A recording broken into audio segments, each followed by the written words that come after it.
આ ઘડિયાળને એક વ્યક્તિ જોવે એટલે મને પૂછે, હો, અરે નવી ઘડિયાળ, કહો હા, લેટેસ્ટ ટેકનોલોજી, અને ક્યાંથી લાયા, કેટલાની લાયા, શું થયું, એટલે તમને જેટલા ક્વેશ્ચન કરે ને રિલેટેડ ટુ ઘડિયાળ, તમારું ડોપામાઇન વધારે રિલીઝ થાય, અંદર જે કેમિકલ હોય ને વધારે રિલીઝ થાય, તમને ઉત્સાહથી જવાબ આપવાની મજા આવે. હા હા હા હા, મજા આવી ગઈ, મજા આવી ગઈ. એક થી ના ચાલે, એક વખત ડોપામાઇન રિલીઝ થઈ ગયો અને તમને મજા આવી ગઈ, વિચ ઇઝ ગુડ. પણ આ ડોપામાઇન કેવું છે, થોડુંક જ થાય અને પાછું બંધ થઈ જાય. એટલે હવે જેવું એ બંધ થયું ને એટલે તમારે ફરીથી એક કિક જોઈએ છે. શું જોઈએ છે? કિક. કિક એટલે શું? કે ધક્કો મારે કોઈ ફરીથી. એટલે બીજી વખતમાં શું થાય કે ફરીથી નવો માણસ આવે, એટલે નવો માણસ આવે એટલે ફરીથી મારા આ હાથનો જ ઉપયોગ કરવો, બાયો ઉપર ચડાવી દઉં અને પાછી વાતો કરવું, અને ઓલો ધીમે કરે અને જુએ, અરે નવી ઘડિયાળ. આખી સાયકલ એકની એકનો એક પ્રશ્ન પૂછે અને તમે એકના એક જવાબ આપો, ખુશ થાવ. તમારું છોકરું તમને એકનો એક પ્રશ્ન 4 વખત પૂછે તો ચોથી વખત તો એટલે સમજાવ્યું તો ખરું તને, કેમ એકનું એક મને પૂછે છે. પણ આ નવી ઘડિયાળ રિલેટેડ જો તમને પ્રશ્ન કરવામાં આવે કે નવા કપડા કે નવું, આમ બેનો ખાસ કરીને દાગીનો પહેરતા હોય, દાગીના રિલેટેડ પ્રશ્ન કરવામાં આવે તો એકનો એક પ્રશ્ન 10 જણાએ પૂછ્યો હોય, 15 જણાએ પૂછ્યો હોય, 20 જણાએ પૂછ્યો, ગમે તેટલાએ પૂછ્યો હોય, ત્યાં સુધી તમે એનો પ્રેમથી, ખુશીથી, ઉત્સાહથી અને તાકાતથી જવાબ આપશો. પણ આ પ્રક્રિયા, આજે નવી ઘડિયાળ, નવું ઘરેણું, આ બધી રહેશે કેટલો સમય ખબર? Limited time. એક થોડો સમય થયો, પાછા ફરીથી તમે હતા એવા ને એવા, એટલે નવા શિકારની શોધમાં. શેના નવા શિકારની શોધમાં? ઘડિયાળના વખાણ કરનારા, દાગીનાના વખાણ કરનારા નવા શિકારની શોધમાં તમે નીકળો છો. અને ફરીથી કોઈક નવો શિકાર હાથમાં આવ્યો એટલે ફરીથી હાથ ને ઘડિયાળ ને દાગીનો ને બધું બતાવવાનું ચાલુ, અને પછી ઓલો પ્રશ્ન કરે એટલે આપણો ટાર્ગેટ પૂરો. તો આપણા ઋષિ મુનિઓએ શું શોધ્યું ખબર છે? આપણા ઋષિ મુનિઓએ શોધ્યું કે there are 2 type of system, બે પ્રક્રિયા છે. એક સ્વને એટલે કે અહંકારને ઇન્વોલ્વ કરી અને જ્યારે તમે કોઈ પણ પ્રવૃત્તિ કરો છો, આ બધી જ પ્રવૃત્તિઓની અંદર અહંકાર કરવા વાળો વ્યક્તિ પોતાને સંતુષ્ટ માને છે. કોઈના વખાણ કરે એને સંતુષ્ટ માને, એની વસ્તુઓના વખાણ કરે સંતુષ્ટ માને છે. ટેમ્પરરી આ જે કેમિકલ છે ને મગજમાં, એ રિલીઝ થાય છે. અને જ્યારે એ કેમિકલ રિલીઝ થાય છે એટલે એને એવું લાગે મજા આવી ગઈ, બહુ સરસ, બહુ સરસ. પણ જો એ બહુ સરસ કર્યા પછી પણ, બહુ સરસ કર્યા પછી પણ જો તમારી અંદર ફરીથી આનંદ મેળવવાની ભૂખ ઉત્પન્ન થાય છે, શાંતિ મેળવવાની ભૂખ ઉત્પન્ન થાય છે, તો એનો અર્થ એ થયો કે આ ટૂંકા ગાળાનો સમય પતિત થયો છે. તો પછી આપણા ઋષિ મુનિઓ સેલ્ફ ઇવેલ્યુશન કર્યું, પોતે પોતાના મન ઉપર, પોતાના વિચારો ઉપર, વાતાવરણ ઉપર, સમાજની ઉપર એમણે અલગ અલગ અલગ અલગ અલગ અલગ પ્રોસેસો કરી. અને એ પ્રોસેસો કરીને ત્યારે એમને સમજમાં આવ્યું, નવું એક વસ્તુ સમજાય. એમને શું સમજાય? કે જ્યારે જ્યારે આ ડોપામાઇન રિલીઝ થાય છે ત્યારે તમારું આનંદ મેળવવાની પ્રક્રિયા, આનંદ થવાની પ્રક્રિયા વધી જાય છે. પણ આ પ્રક્રિયા રિલીઝ થયા પછી ટેમ્પરરી છે. તો હવે એ ના ચાલે, ટેમ્પરરી રિલીઝ ના ચાલે, પરમનન્ટ જોઈએ. પરમનન્ટ, ખ્યાલ? પરમનન્ટ આનંદ મળવો જોઈએ. તો પછી એમણે કીધું કે તો આપણે એવી સિસ્ટમ બનાવી પડશે કે જેનાથી કન્ટિન્યુઅસ આ ફ્લો ચાલુ રહે. શેનો ચાલુ રહે? આનંદ. તમે ઓલું જોયું છે, તમે લોકો ઘણા બધા ખેડૂતમાંથી હશો કે ખેડૂતનું કામ કરેલું હશે, એટલે કદાચ તમને ખબર બી હોય, તમારા ઘરમાં તમારા હસબન્ડ કે તમારા કાકા મામા કોઈ કરાયું હોય. ડ્રીપ ઇરિગેશન સિસ્ટમ હોય છે. Drip irrigation system. Drip irrigation system એટલે શું ખબર છે? એક પાઇપ હોય, એ પાઇપ તમારા જેટલા બી છોડ હોય ને ત્યાં મૂકી દે. આખી જે તમારું ખેતર હોય ને તો આમ કરીને પાઇપો ગોઠવી દે. હવે એ પાઇપની અંદર થોડું થોડું પાણી, એટલે પાણી તો હોય પણ કાણા હોય, અને એની ઉપર એ લોકોએ અમુક ટાઈમિંગ સેટ કર્યા. પછી જેવું એ પાણી એ પાઇપ માંથી પસાર થાય ને, એટલે આપણે અત્યારે તો શું છે કે મારે પાણી નાખવું તો આમ ટોટી ખોલું તો ફળ કરીને નીકળી જાય. પણ ઓલામાં શું થાય કે ધીમે ધીમે ધીમે ટીપું ટીપું પાણી આખો દિવસ પડે. અને જ્યારે આખો દિવસ પડે ને એટલે ઓલામાં એક સાથે જો પાણી છોડ્યું ને તો આ પાણી સાફ એક જ વખતમાં પૂરું. જેને જેટલું મળ્યું એટલું ખરું. આપણે વરસાદ પડે છે તો આપણે અછત હોય છે પાણી. કેમ? કારણ કે વરસાદ પડ્યા પછી આ પાણી જે છે એ વહી જાય છે, નદીમાં, સમુદ્રમાં વહી જાય છે. એટલે આપણે તો હતા એવા ને એવા. એ જ રીતે આજે પાણી સિસ્ટમ છે ને એમાં કેવું છે કે ડ્રીપ ઇરિગેશન સિસ્ટમ, એટલે કે એની અંદર થોડું થોડું થોડું થોડું પાણી કન્ટિન્યુઅસ 24 કલાક પડે, પાણી એવું ઓછું વપરાય અને એક સાથે ના આવી જાય, અને છોડને વિકાસ થવામાં બહુ મદદરૂપ થાય. તો સમજી લો કે હું આ ડીપ ઇરિગેશન સિસ્ટમની જ વાત કરી રહ્યો છું, પણ એ ડીપ ઇરિગેશન સિસ્ટમ આપણા માટે છે. જેમ છોડ માટે છે ને એમ આપણે પણ છોડને ગણી લઈએ. આ ડીપ ઇરિગેશન સિસ્ટમ આપણા માટે છે. અને આ જે ડોપામાઇન જે છે ને, તમે જેમ કે કોઈ તમારા વખાણ કરે એટલે એટલો બધો ફ્લો પડે ડોપામાઇન નો, તમે ખુશ ખુશ થઈ જાઓ. પણ એ ફ્લો પડીને વહી જાય સમુદ્રમાં, સાફ પૂરું. થોડી મિનિટોમાં તો તમે હતા એવા ને એવા, પછી નવો શિકાર. એની જગ્યાએ આપણા ઋષિ મુનિઓએ શોધવા પ્રયત્ન કર્યો કે કઈ રીતે વ્યક્તિ સતત કઈ રીતે વ્યક્તિ સતત આ રીતે ડોપામાઇન નું રિલીઝ થયે રાખે, અને ડોપામાઇન જ્યારે રિલીઝ થાય ત્યારે તમને આનંદનો અનુભવ થાય. સમજો તમે? આપણે આધ્યાત્મિક વાત ઉપર આવ્યા છીએ, આપણે ટેકનિકલ વાત ઉપર પણ આવીએ છીએ.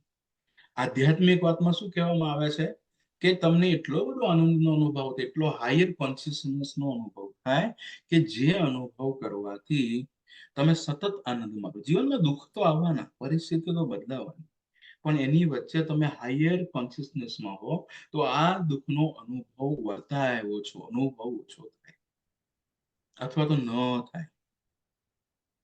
તો આપણા ઋષિ મુનિએ શું વિચાર્યું કે તો પછી આપણે આ ડીપ ઇરિગેશન સિસ્ટમ ડોપામાઇનની શોધવી પડશે. એટલે એમણે એ સિસ્ટમ શોધી. એમણે શું કર્યું? એ સિસ્ટમને શોધી. અને એ સિસ્ટમમાં સૌથી પહેલી વસ્તુ આવી ગઈ, જે એનો પાયો છે ને, એનો કોર, એ હું તમને કહી દઉં. જ્યાં તમે સ્વ એટલે કે અહંકાર છોડો છો, જે પણ જગ્યાએ, કોઈ પણ જગ્યાએ. હવે મેં નાના બાળકની તમને વાત કરી હતી, ફરીથી વાત કરી દીધી. નાનું બાળક રમતું હોય તો એની જોડે જો રમવું હોય ને તો તમારે શું થવું પડે? તમે મોટા ના રહી શકો, તમારે નાનું થવું. નાનું થવું પડે એટલે એ હસતું ને તો આપણે ગીગલી ગીગલી ગીગલી ગીગલી તમે મને હસાવવા માટે આવું કરશો? તમે મને હસાવવા માટે આવું ને, અને મને હસવું નહીં.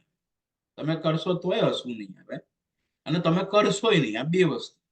પણ જો નાનું બાળક છે તો નાના બાળકના લેવલ ઉપર તમે તરત જ આવી જશો, કારણ કે ત્યાં તમારો અહંકાર નડતો નથી, ત્યાં સામેવાળાનો અહંકાર નથી.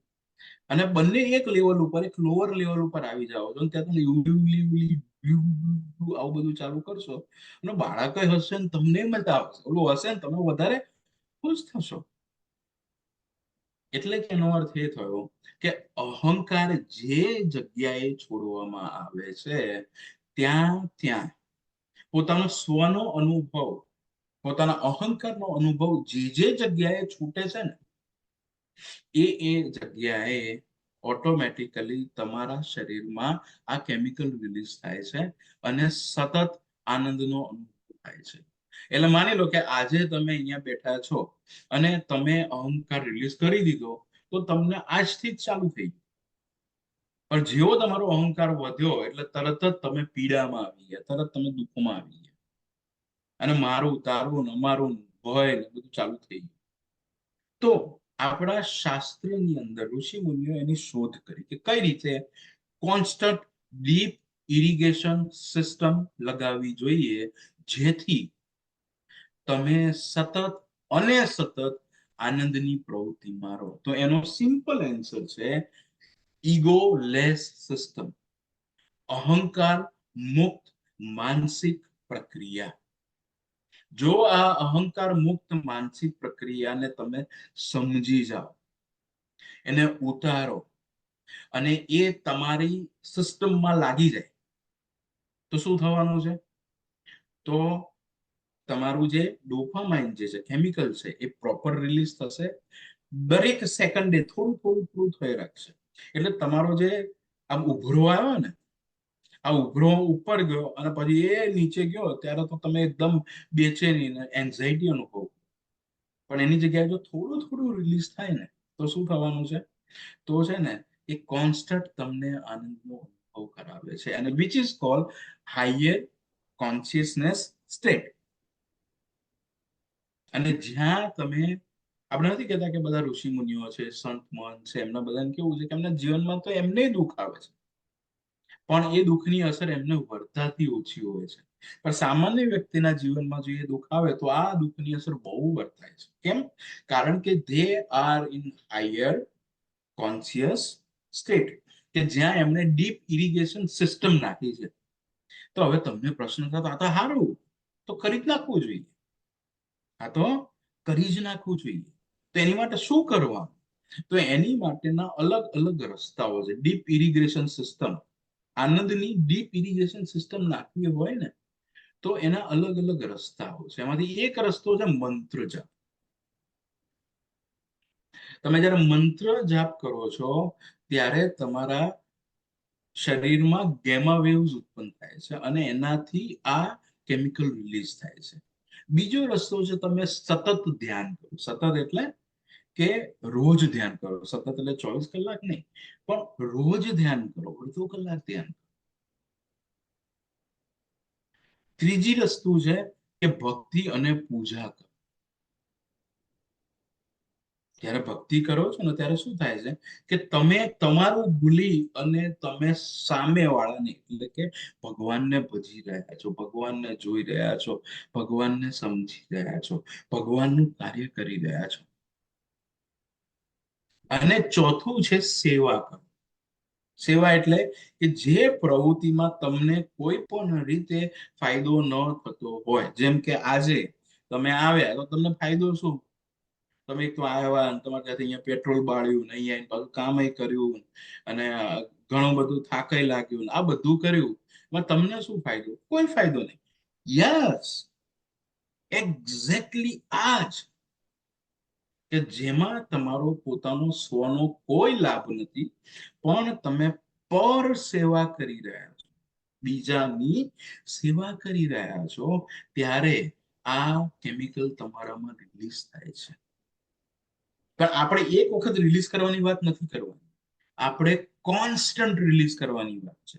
કોન્સ્ટન્ટ તમે આ સ્ટેટમાં રહો એની માટેની વાત કરવાની છે. તો એમાં જે મેં તમને વાત કરી ને, કે જેમ કે તમે ચલો મંત્ર જાપ કરો, પણ મેં ઘણા બધાને જોયા છે, અને સેલ્ફ ઓબ્ઝર્વેશન કરજો, કદાચ તમે પોતે પણ એમાં હોઈ શકો. ઘણા બધાને જોયા છે કે આમ હાથમાં માળા હોય, માળામાં મંત્ર ચાલતો હોય, મંત્રો ફટ ફટ ફટ ફટ ફરે રાખતો હોય, ઓમ નમઃ શિવાય, ઓમ નમઃ શિવાય, ઓમ નમઃ શિવાય, ઓમ નમઃ શિવાય. અને ઓમ નમઃ શિવાય ની સાથે સાથે મગજમાં બીજું બી ચાલતું. કે આજે જમવાનું શું બનાવો? જમવાનું રોટલી બનાવો, શાક બનાવો, ઓમ નમઃ શિવાય, ઓમ. એટલે બે સાથે ચાલી રહ્યો. ઓમ નમઃ શિવાય, ઓમ નમઃ શિવાય. શાક ને કઢી ને ભીંડાનું શાક, ના ભીંડાનું નહીં, બટેકાનું બને, ભીંડાનું સાંજે. ઓકે. એટલે સતત તમારું મન બે કામ કરી રહ્યું છે. એક, તમે મંત્ર જાપ કરી રહ્યા છો. બે, તમે પ્લાનિંગ કરી રહ્યા છો. તો આ નહીં ચાલે.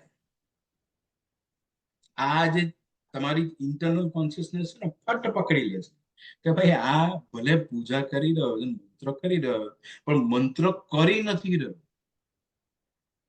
ઘણા ભક્તિ કરતા હોય, રોજ 1.5 કલાક બેઠા હોય, પણ 1.5 કલાક ભક્તિની અંદર આ બાજુ આરતી ચાલતી હોય ને આ બાજુ અ, મંત્રો ચાલતા હોય ને પૂજા ચાલતી હોય ને અગરબત્તી હળગાવતી હોય, પણ અગરબત્તીની સાથે સાથે બેક ઓફ ધ માઇન્ડ બીજો ભાગ જે મનનો છે એ ક્યાંક બીજે ફરતો હોય કે આજે ઓફિસમાં જઈને પેલા તો આને પતાવી દઉં અને પછી તો ઓલું કરી નાખું, પછી ઓલાને મને કાલે કેમ આવું કીધું તો એને એનો જવાબ આપી દઉં અને આજે આનો જવાબ આપી દઉં, એમ કરતા કરતા કરતા કરતા તમે કરી રહ્યા છો એ બધી જ પ્રવૃત્તિ કે જેનાથી તમારી અંદર આનંદની ડીપ ઇરિગેશન સિસ્ટમ ઊભી થાય, પણ કરવા છતાં પણ તમે ઇન્ટરનલી અલગ છો. જેમ કે તમે સેવા કરો છો. સેવા એટલે કોઈ પણ કાર્ય કે જે કાર્ય કોઈની મદદ કરવાથી થાય તો તમારે એને પૂછવું પડે, તમારે એને કહેવું પડે. માની લો કે તમે મોટા રાજા છો, તો રાજા કોઈ દિવસ વાસણ ધોવે? તો તમને જો તમારું મન જવાબ આપે કે ના ધોવે, તો એને અર્થ એ થયો કે તો વાસણ ધો. કારણ કારણ કે ના ધોવે કોણે કીધું? તમારા મને, તમારી બુદ્ધિએ. એ શું કે હોય કઈ આટલા મોટા આપણા માણસ થઈ ગયા ને કરોડોની મિલકત છે અને આ રીતે વાસણ ધોવાના? હા. પણ જો હું તો આપણે અલગ વિચાર, જે થઈ રહ્યું છે થઈ રહ્યું છે, પણ એને અલગ રીતે વિચાર. તમે કંઈક એવું નાનું કામ કરવા જાઓ, હે તમે સેવા કરવા આવ્યા તો નાના કામ કર્યા હશે, મોટા કર્યા હશે. તમે નાનું કામ કરવા જાઓ અને એ કરતી વખતે જો તમારું મન કહે કે આટલું મોટો હું માણસ છું અને હું આ રીતે આમ છું તો મારાથી આ કામ ના થાય, બીજું તમે કોઈ બધું જ કરેલું, તો હું તો કહીશ આ જ કરો, આના સિવાય એક નહીં. કારણ તમારું મન તમને વિરોધાભાસી વાતાવરણમાં લઈ જવા માંગે છે. પણ જો તમે એ કામ કરો કે જે તમારા ઈગોને હર્ટ કરે, જે તમારા ઈગોને હર્ટ કરે, તો આ કાર્ય કરવાથી તમે તમારી જાતની અંદર એક સિસ્ટમ નાખી રહ્યા. કઈ સિસ્ટમ? આનંદ ડીપ ઇરિગેશન સિસ્ટમ, કે જે નાખવાથી તમારું મન ધીમે ધીમે સમજવા માંડશે. શું સમજવા માંડશે? કે હા વાત સાચી છે, ભલે આપણે મોટા માણસ છે પણ થાળી તો જાતે જ ધોવી. મને યાદ છે કે હું કોકના ઘરે ગયો હતો, સુરતમાં નહીં અમદાવાદમાં કોકના ઘરે ગયો હતો અને ત્યાં અમે બધા જમવા બેઠા હતા અને જમવા બેઠા હતા ત્યારે પેલા ભાઈ જે મારી જોડે જમતા હતા ને એમણે જમી લીધું એટલે એમણે શું કર્યું, આમ થાળીમાં હાથ ધોયા અને હાથ ધોઈને ઊભા થઈ ગયા. એટલે મેં ભાઈને પૂછ્યું, મેં કીધું કે કેમ ભાઈ તમે કેમ હાથ ઉભા ધોઈને ઊભા થઈ ગયા? તો થાળી એ તમારે જ મૂકવી પડે. તો કે મારે બધું ના કરવાનું, એ તો મારા ઘરવાળા કે છોકરા કે બધું સાફ સુફી કરશે ને તો લઈ લેશે. મેં કીધું એવું ના ચાલે. કેમ ના ચાલે? કારણ કે તમે ખાધું છે, તમે ભોજન કર્યું છે, તો તમારો ઈગો શું એમાં? ઉપર તો તમારે એના ઉપકાર માનવા જોઈએ કે આ લોકો તમારા માટે બનાવ્યું જોઈએ, આભાર વ્યક્ત કરો અને એમની મદદ થઈ શકે એટલી કરો. એમાં ઈગો ઉત્પન્ન ના કરો. અને માની લો કે કોઈ દિવસ ઓલા બેને કહી દીધું કે આજે થાળી લઈ લેજો, તો આ ભાઈ તો આમ હળ કરીને રોકેટ ચાલે જ નહીં. મને એનું કે હકીકત તો એ છે કે આવી નાની નાની એન્ટી ડીપ ઇરિગેશન સિસ્ટમ આપણે નાખેલી છે આપણા જીવનમાં, દરેક નાના મોટા પ્રસંગે. અને એ છોડવી હોય તો એ છોડવા માટેનો રસ્તો શું છે કે તમારે સેવા કરવી પડશે. એટલે કે તમે મંત્ર જાપ કરો, ધ્યાન કરો અને ભક્તિ કરો, એ એક સાઈડ ઉપર છે અને સેવા કરો ને એ બીજી સાઈડ ઉપર છે. કેમ સેવા જરૂરી છે? કારણ કે દરેક વખતે સેવા કરવાથી, સેવા એટલે શું મારી દ્રષ્ટિએ? સેવા એટલે શું કે જે કાર્યોમાં તમને પર્સનલી કોઈ પણ ડાયરેક્ટ અથવા તો ઇનડાયરેક્ટ લાભ ન થતો હોય એવું કાર્ય એટલે સેવા. અને આ સેવા કરવાથી જો તમારી અંદર ડીપ ઇરિગેશન સિસ્ટમ ઇન્સ્ટોલ થતી હોય, દર વખતે જેટલી વખત તમે અહીંયા આવશો ને એટલી વખત તમે કંઈક નવા કામ જોશો, નવી વસ્તુઓ જોશો, અને તમારું મન એક વખત કહી દેશે કે આ હું ન કરું. માની લો કે તમે આયા ને ત્યાં તો તમે એસીમાં બેસતા હો અને સરસ મજાની ચેર હોય અને એકદમ રિલેક્સ થઈને બેઠા હો, અને અહીંયા આવો અને અહીંયા ગાયે પોદળો કરી લીધો, કોઈએ તો કાઢવો પડે ને. તે ભાઈ આપણું કામ નહીં હો. આવું બધું મન ના ફાવે. હું તો કહું જે જગ્યાએ તમારું મન તમને કેમ કે આ મન નો ફાવે, આ મારાથી ના થાય, કેમ ના થાય, સેલ્ફ ક્વેશ્ચન કરો. તો સેલ્ફ ક્વેશ્ચન કરશો એટલે તરત જ ખબર પડી જશે કે કેમ નહીં થાય. કારણ કે જો હું કરું તો મારા ઈગોનો શું, ક્યાં ઓલો રાજા જેવો માણસ અને ક્યાં આ કચરો ઉપાડતો પોદળો ઉપાડતો માણસ. આવું તો કરાય જ નહીં. એટલે કે તમારો ઈગો જે છે ને ભયંકર રીતે તૂટે છે, અને સ્વ અભ્યાસથી જ તૂટશે. તમને કહેવામાં આવે ને કે આમ કરવું જોઈએ, આમ કરવું જોઈએ, તો આ બધી જ વસ્તુ તને ખબર છે. હું તે બોલ્યો ને બધી જ વસ્તુ તમને ખબર છે કે ઈગો તૂટવો જોઈએ, ઈગો ઓછો થવો જોઈએ. મારા પેલા ઘણા બધા લોકોએ તમને કીધું હશે, તમે સાંભળ્યું હશે, અને એ વખતે તમે પચાવી લીધું હશે, અને અત્યારે એને ભૂલી ગયા છો. હજી સાંભળશો અને હજી તમે એને ગળી જશો, પણ તમને એ જીવનમાં ઉતારતા આવડશે નહીં. કેમ નહીં આવડે? કારણ કે આપણે મનુષ્ય તરીકે સેલ્ફ લર્નિંગ બેઝ ઉપર જ આગળ વધીએ છીએ. કોઈનો અનુભવ તમારા કામનો નથી. માની લો કે નરસિંહ મહેતાને ભગવાન શ્રી કૃષ્ણ મળી ગયા, તો ફાયદો શું? ફાયદો નરસિંહ મહેતાને, તમારો શું? તમે તો એવા ને એવા. નરસિંહ મહેતાને જયારે કોઈએ પૂછ્યું કે તમને ભગવાનના દર્શન થયા, તો ભગવાન કે હા હા મને તો ભગવાન દર્શન થઈ ગયા ભગવાન. પણ એ હા પાડીને એટલે સામે વાળાની ઈર્ષા થઈ ગઈ. એને થાય તો મને ના થાય? હું રોજ પૂજા કરું, હું આમ કરું, તો ભગવાને આ તો ચીટિંગ કરી કહેવાય. નરસિંહ મહેતાને ખરું, મારે કઈ નહીં. પણ તમે નરસિંહ મહેતાનું સ્ટેટ ઓફ માઇન્ડ તો જુઓ.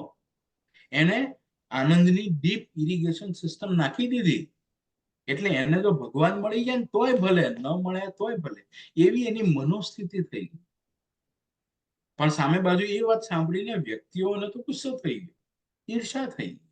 તો ટૂંકમાં મારું કહેવાની વાત એ છે કે સેવા કરવાથી જે પ્રવૃત્તિની અંદર તમારો ઈગો તૂટે છે, ભાંગે છે, ભૂકા બોલી જાય છે, આને સેવા. અને આ પ્રક્રિયા કરવાથી તમે તમારી જાતને તૈયાર કરજો. ગઈ વખતે જો તમે લોકો આવ્યા હો તો મેં વાત કરી હતી કે આત્મ સંસ્કાર, પોતાની જાતને સંસ્કાર કઈ રીતે આપશો? પોતાની જાત દ્વારા એવી પ્રવૃત્તિ કરો કે જે પ્રવૃત્તિ કરવાથી જે સારા સંસ્કાર છે એ તમારી અંદર પડવા માંડે, અને ઓટોમેટિકલી આ આનંદની ડીપ ઇરિગેશન સિસ્ટમ લાગુ પડે. એટલે કે તમે સેવાને એક ભાગ ગણજો અને ધ્યાન, પૂજા, મંત્ર અથવા બીજી કોઈ સાધનાને બધાને ભેગા કરીને એક ભાગમાં ગણો. એ પણ જરૂરી છે, આ પણ જરૂરી છે. એ એટલે જરૂરી છે કે એ કરવાથી ધીમે ધીમે ધીમે ધીમે તમે એ પ્રવૃત્તિઓ કરતા કરતા કરતા ખરેખર તમારું ડિવોશન વધારી શકો છો. બીજી બાજુ સેવા કરવાથી, પર સેવા કરવાથી, જેમાં તમારો લાભ ન હોય એવું કોઈ કાર્ય કરવાથી ઓટોમેટિકલી તમારે તમારો ઈગો ડાઉન કરો છો, ઈગો તોડો છો. કોઈ તમારો ઈગો તોડશે ને તો તમે શું કરશો બોલો? માની લો કે હું તમને કહું, હાય તને જરાય નથી આવડતું, આવો છે ને તેવો છે ને, આવું કહું, આમ ના કરાય, આમ કરાય, અને વાત સાચી બી હોય. હું શું કહું છું? વાત સાચી પણ જો, તેમ છતાં પણ હું જો તમને કહીશ ને, અથવા તો ચલો હું તો તમે મને ગુરુ તરીકે જુઓ છો, તો કદાચ મારી વાતથી ના માનું, પણ તમારો મિત્ર, ખાસ મિત્ર તમને કહે તને હાવ આવડતું નથી, તો આનો તો આમ જ ઉપયોગ કરે, અરે મને એનું ના આવડે, મને આવડે છે, તું બોલ ના કર, ચપ. તરત જ અમે એને ખખડાઈ મારશું. એટલે કે ઈગો ને આપણે વધારીએ છીએ, ઓલવેઝ વધારવા જ પ્રયત્ન કરીએ છીએ. એ વધારે સ્પ્રેડ થાય ને એવા પ્રયત્ન કરીએ છીએ. તો એ તોડવા માટેનો એક વેરી કોમન સુપર પાવર શું છે ખબર છે? સેવા કરવાની, એવા કામ કરવાના, ભલે તમે તમારા રૂટીન લાઈફમાં જે પણ હો, પણ જ્યારે તમે કોઈની મદદ કરી રહ્યા હો ત્યારે તમારે એ વિચારવાની જરૂર નથી કે હું મોટો માણસ છું કે નાનો માણસ છું, મારે શું કરવાનું છે. મારે તો ખાલી અને ખાલી જે મદદ થઈ શકે એ કરવાની છે. એની માટે સમય કાઢવો પડે. અને એટલે જ મેં શરૂઆતમાં આજે શું વાત કરી તમને બધાને, તમે બધા અહીંયા આવ્યા, આવી અને સમય કાઢ્યો છે તો ઘણા બધા સાધુ, પણ એ બધાની વચ્ચે તમે સમય કાઢ્યો એની માટે હું તમારો ખૂબ ખૂબ ખૂબ આભારી છું. અને હું એટલે આભારી છું એટલે નથી કે તમે અહીંયા આવ્યા અને તમે કર્યું, પણ એટલે આભારી છું કે તમે પોતાના સ્વ માટે પણ વિચાર, તમે પોતાના ઈગો તોડવા માટે પણ વિચાર. તો આ તો ખરેખર અદ્ભુત કહેવાય.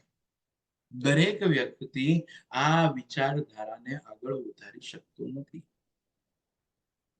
એક સમય એવો આવે છે કે જ્યાં એ તૂટી પડે છે કે ના ભાઈ ના, આના કરતા તો આપણે શું છે, ખાઈ પીને મજા ના કરીએ. આજે શનિવાર હોય, શનિવાર હોય તો શનિવાર સાંજે આપણે પિક્ચર જોવા જઈએ, ત્યાં જઈને ખાઈએ અને બધું કરીએ, અને એની જગ્યાએ અહીંયા આવીને તમે લાકડા ઉપાડો, એમાંથી કયું વધારે સારું કહેવાય? તો પહેલું દ્રષ્ટિ તો એ જ દેખાશે કે મને ત્યાં મજા આવે ને હું જોઉં ને હું આનંદ મેળવી લઉં, બસ ખેંચી લઉં આનંદ. આ ફિલિંગ ઓલવેઝ એટ્રેક્ટિવ હોય. પણ એને છોડી અને તમે જે કાર્ય કરવા માટે આવ્યા છો એની માટે તમારો બધાનો ફરીથી ખૂબ ખૂબ ખૂબ આભાર. પણ આ પ્રક્રિયા જીવન પર્યંત ચાલુ રહેવી જોઈએ. આપણે એને અટકાવી નથી. આ પ્રક્રિયાને આપણે એ રીતે વિચારીએ કે એની ડીપ ઇરિગેશન સિસ્ટમ નાખવી છે, જેથી તમારું સ્ટેટ ઓફ માઇન્ડ એવું બને કે જેના દ્વારા જીવનમાં આવતી દરેક પરિસ્થિતિની અંદર થોડું થોડું થોડું થોડું ડોપામાઇન હોય ને રિલીઝ કરી રાખે. એટલે પરિસ્થિતિ હોય તો પરિસ્થિતિનો રસ્તો પણ તમે શાંત ચિત્તે આનંદમાં રહી અને કાઢી શકો. તો જીવનનું પ્રક્રિયા જે છે એ આનંદથી ભરાઈ જાય છે. આ એનો પાયો મેં તમને કહી દીધું. કેમ પાયો કીધો? કારણ કે આ પાયો તમારે મજબૂત કરવાનો છે, સ્ટ્રોંગ કરવાનો છે. અને સ્ટ્રોંગ કઈ રીતે કરશો? અભ્યાસ કરીને, જેમાં ધ્યાન આવી ગયું, નિયમિત અભ્યાસ કરીને, અને સાથે સાથે સેવાકીય પ્રવૃત્તિ કરીને. તમે એવું કહો કે ભાઈ હું સાધના કરું પણ હું કોઈની સેવા નહીં કરું, કોઈની મદદ નહીં કરું, ખાલી મારું કામ કરે રાખીશ, તો સ્વાર્થ વાળો એપ્રોચ થઈ ગયો. એ ના ચાલે. આ બંને વસ્તુ સાથે ચાલવી જોઈએ. આ તો તમે કેવી વાત કરો ખબર છે? હું સ્કૂટર ચલાવું પણ હું તો ખાલી આગલું ટાયર જ ચલાવીશ, પાછલું નહીં ચલાવ. સ્કૂટર ચાલે, પાછલાની બ્રેક મારી રાખવાનું, આગળ હું કરે રાખો. ચાલે સ્કૂટર? ના ચાલે. પણ જો પાછલાની બી બ્રેક છૂટી હોય, આગલાની બી છૂટી હોય, અને તમે જો સ્કૂટર ચલાવો તો સ્કૂટર ચાલવાનું છે. એટલે કે એવું ન થઈ શકે કે એક ટાયર ફરે ને એક ટાયર ન ફરે. બંને ફરવા જોઈએ પોતપોતાની ગતિએ. તો અત્યારે ફરીથી ખૂબ ખૂબ તમારો આભાર. ખૂબ સરસ રીતે તમે અહીંયા બધા કાર્ય કર્યું હશે. અને બસ આ જ રીતે આપણે ચોક્કસ ફરીથી ગોઠવતા રહીશું. કુદરતના સાનિધ્યમાં તમને આવવા મળે, ભગવાનની હાજરીમાં આવવા મળે, ગુરુજીની હાજરીમાં આવવા મળે, અને પોતાના સ્વનો અભ્યાસ તમારો ચાલુ રહે, એવો હું આશા રાખું છું. અને ખૂબ ખૂબ ફરીથી તમને આશીર્વાદ આપું છું.